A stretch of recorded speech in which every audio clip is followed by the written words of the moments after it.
Hello, everybody. Welcome to the IC Topic Chats for today. Oh, what day is it? It is October 14th. Can you guys believe it? It's October 14th. We've been doing these IC Topic Chats since May 2020. We have over 60 different sessions that are out there on the YouTube channel.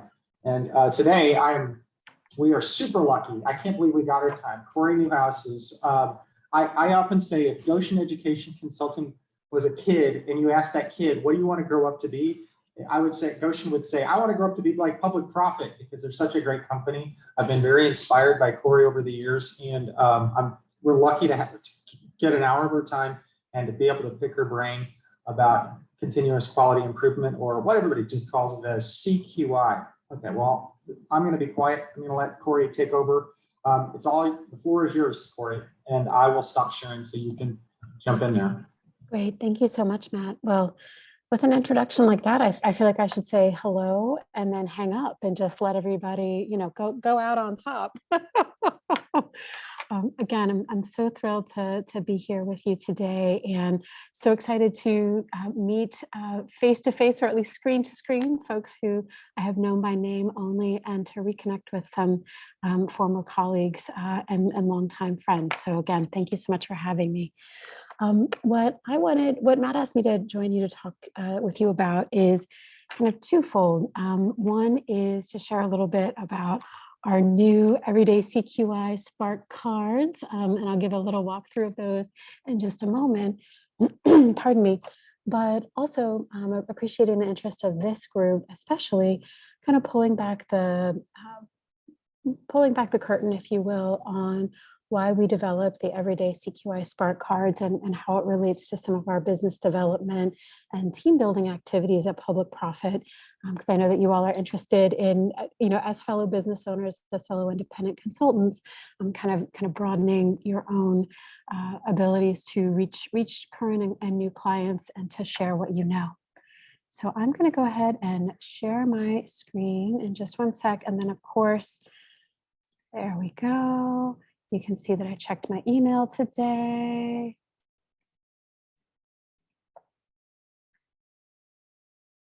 There we go. So the everyday CQI Spark cards that we developed, we did in collaboration with a group called Spark Decks. They have a really terrific practice around what they call micro practices, putting together decks for mission-driven organizations on all different sorts of practices, whether that's icebreakers to use with adults, English, working with English learners, building a strong and inclusive culture in your organization, all different sorts of things, often in collaboration with other organizations like ours. Pardon me. And so a quick bit about us. At Public Profit, we work with mission-driven organizations to help them use information to make great decisions, enhance the quality of their work, ultimately so that they can benefit more communities. And then, as I mentioned, we worked with Spark Decks, who creates those tools and resources for mission-driven organizations around micro practices. And so we created, just like in a regular card deck, 52 micro practices to support continuous quality improvement for mission-driven organizations. And what I'll say about that is that we at Public Profit are really trying to live in that beautiful space between evaluation, social science research, and actionable, useful information that folks in mission-driven organizations can use. I suspect a lot of you are living in that same space professionally as well. And we found that continuous quality improvement, while a hot topic, while something that is often advised to organizations of all kinds as something they should be doing, something they should be engaging in, it can be really difficult to translate this very big idea, these very big processes, into something that moves out of the director, associate director level, the C-suite, if you will, into the everyday lives of the folks who are doing the work, who are working with communities. And so that's one of the reasons we were really excited about the idea of micro practices as a way to make continuous quality improvement feel much more accessible, much more manageable, and also critically important, much more shared. We know that mission-driven organizations, like all organizations, are really trying to crack the code when it comes to having supportive, inclusive, diverse workplaces. And we think that sharing things like continuous quality improvement across everyone in an organization, again, not just the folks with the titles that would indicate as such, can be a really powerful way to support that, and of course, to improve practice. So this is a quick hit from the SparkDex folks around the Spark methods. This is going to look very familiar to you all as fellow evaluators.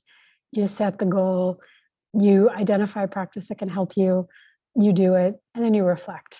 So this is a different version of the plan, do, review, or any one of a number of different variations on continuous quality improvement.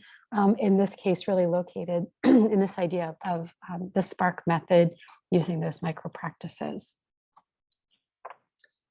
So one of the things that I think is really exciting about micro practices is that there's quite a bit of research that suggests that it aligns with adult learning, research into adult learning and the formation of helpful habits. So I'm going to offer a couple of things that we've learned through our research with SparkDex about how this idea of micro practices, again, really kind of rings those bells when it comes to adult learning and habit forming. And invite you in the chat just to name one or two that you've experienced. You don't have to write the whole thing; they're a little texty, but just any of those keywords of some of these different ways in which micro practices really kind of link to adult learning and habit formation.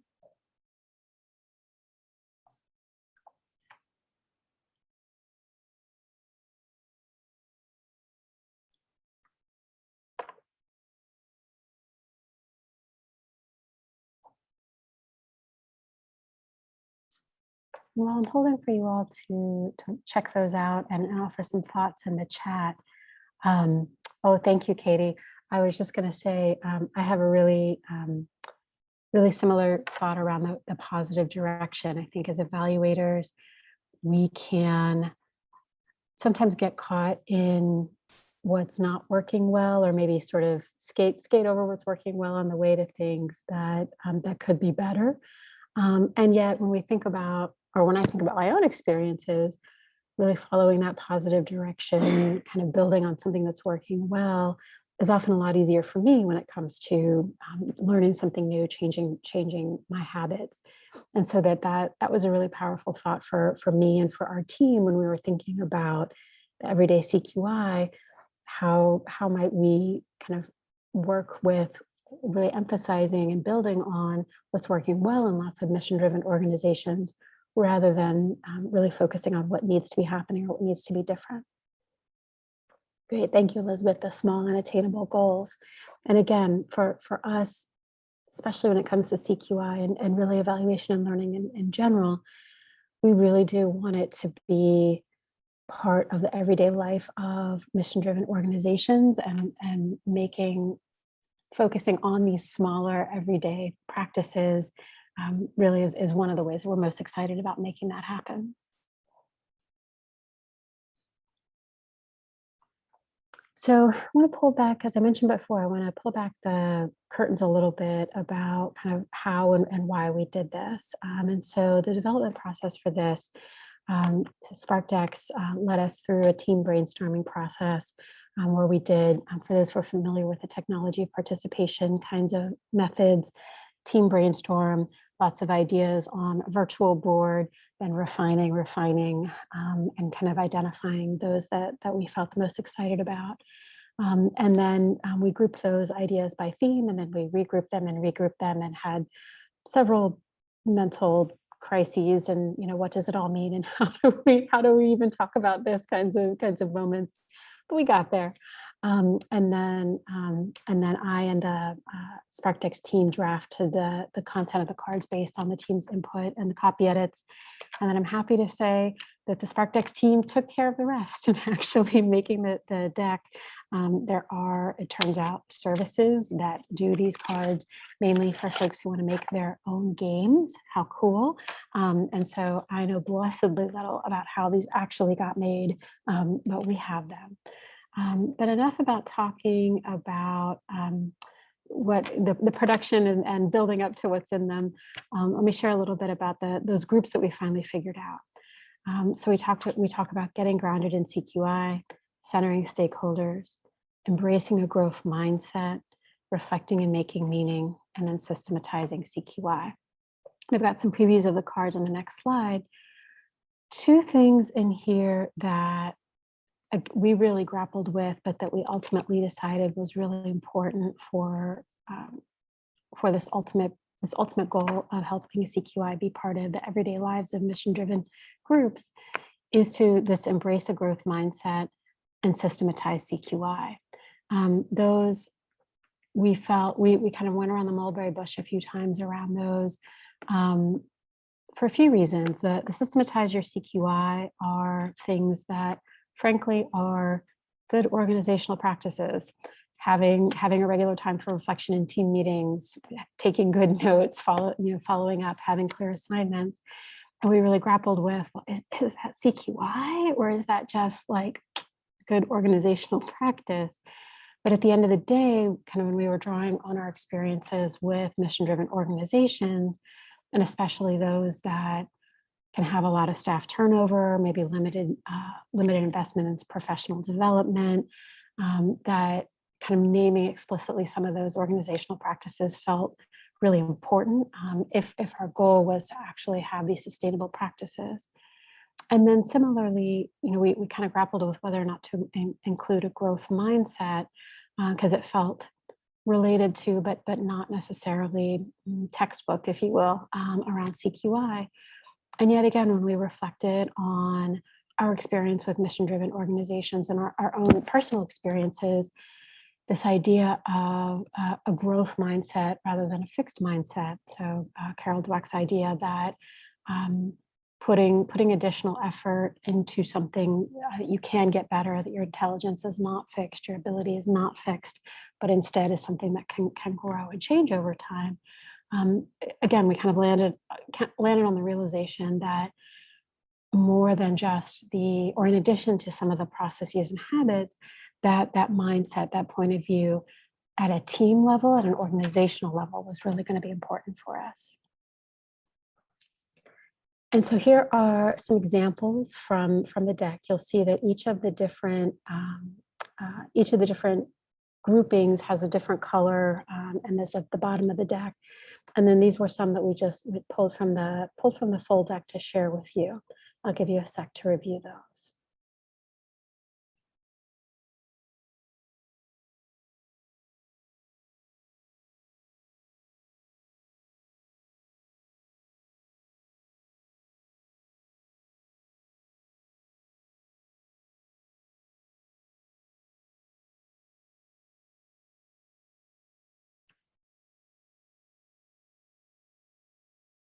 And so as you're reading these, my gut instinct is that these feel pretty familiar to you. And for those of us who are in evaluation consulting and kind of make it our business in both meanings of the word to help organizations get better at what they do, these probably feel really very much in hand, very clear, very obvious as ways that organizations can do CQI. I think one of the reasons, again, that we wanted to break these down was to make it a little more flexible, make it a little more customizable for organizations to both kind of ideally kind of flip through these and say like, oh yeah, we're already doing that. Wow, that is CQI, that is this thing. But then also to find their own zone of proximal development when it comes to what's that next little stretch, what's that next step on their journey when it comes to really incorporating these practices into their everyday work lives. And so then when we do this presentation, the full training with folks, we do ask them then kind of based on things that are in the deck to kind of make a commitment to the group, to themselves about just that one small action that they want to try and how they're going to do that. And this is often really wonderful moment, especially when we're working with teams that are in the same workplace, to again, kind of see where oftentimes where the group is kind of coalescing around some ideas. And also this is another great opportunity for leaders in the team, whether because of their title or because of just sort of their place in the organization as a person, to again demonstrate that growth mindset, help to set some of that positive context. So what does this have to do with independent consulting? I'm really interested to hear from you all. I put in a couple ideas in here and we can put in some more. I'm really curious to hear from you all just based on what I've shared so far and your own experiences as independent consultants, how something like, something like a Spark Deck or an offering like this has anything to do with the role of us as independent consultants.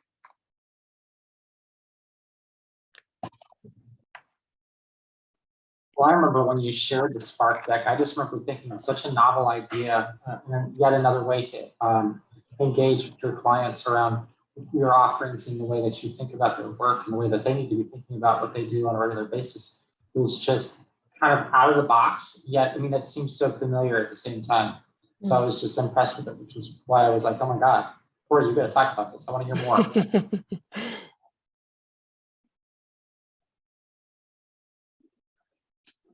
Yeah, I'll say I think the concept of I come from a science background, like a physical science background, and I feel like the concept of program evaluation and physical science and this continuous improvement, it's all about critical thinking.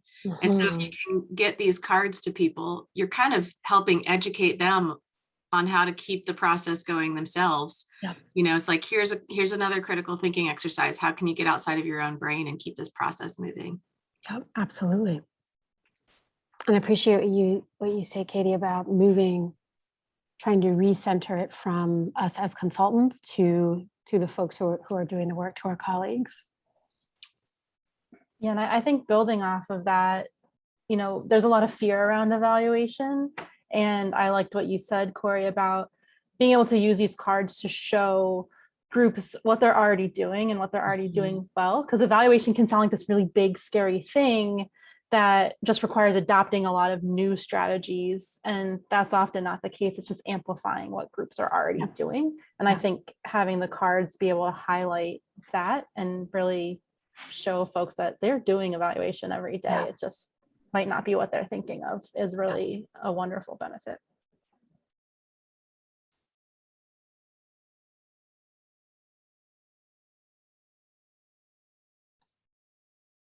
And then from a business perspective, and this is something that I learned from Michael Port, who wrote the book, Book Yourself Solid, which I probably mentioned 8,000 times to Matt and probably 3,000 times to everybody else here. He writes a lot about how do people make the decision to purchase, and how that is especially challenging for service-based businesses like ours. And so to think about ways to create opportunities to demonstrate expertise and likability, and to create low barriers to entry for people to get to know you and your service.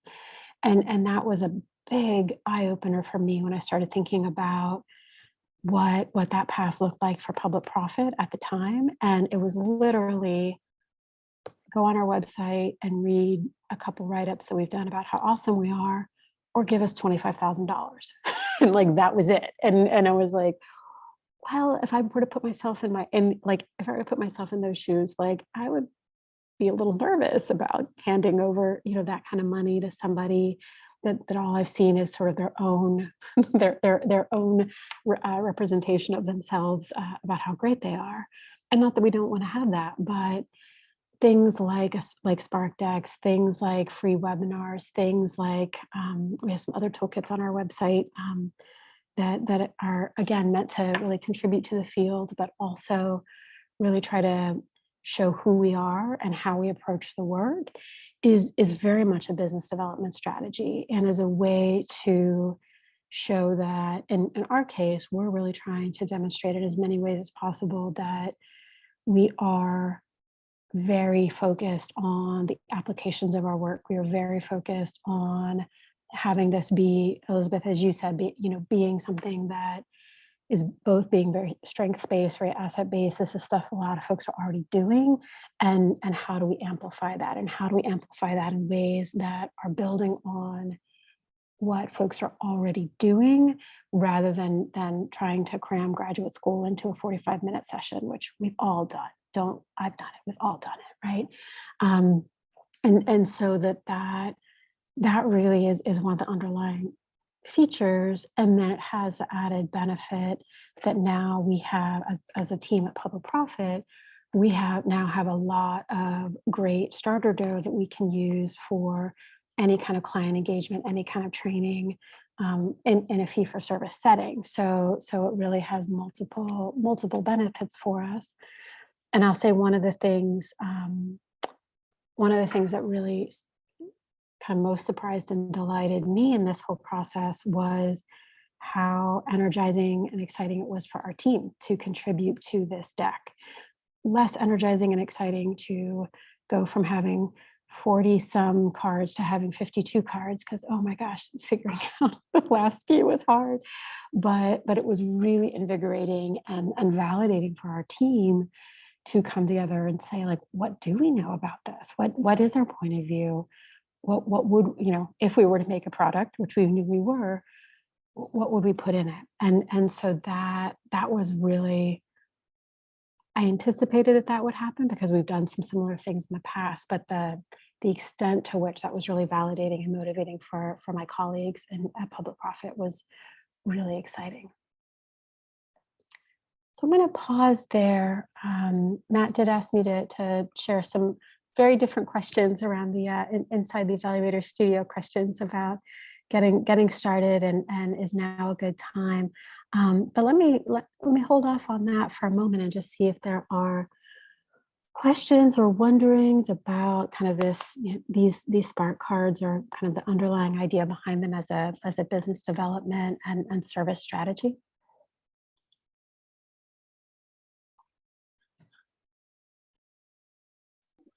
Go ahead, Elizabeth. I was Sorry. waiting for somebody to jump in. I have questions, but I don't want to jump in over you. Go ahead.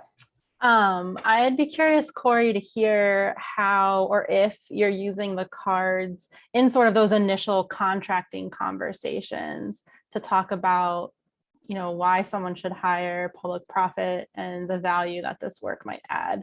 Kind of continuing my tweet rant about people not financially valuing our work that I've been having in the last 24 hours.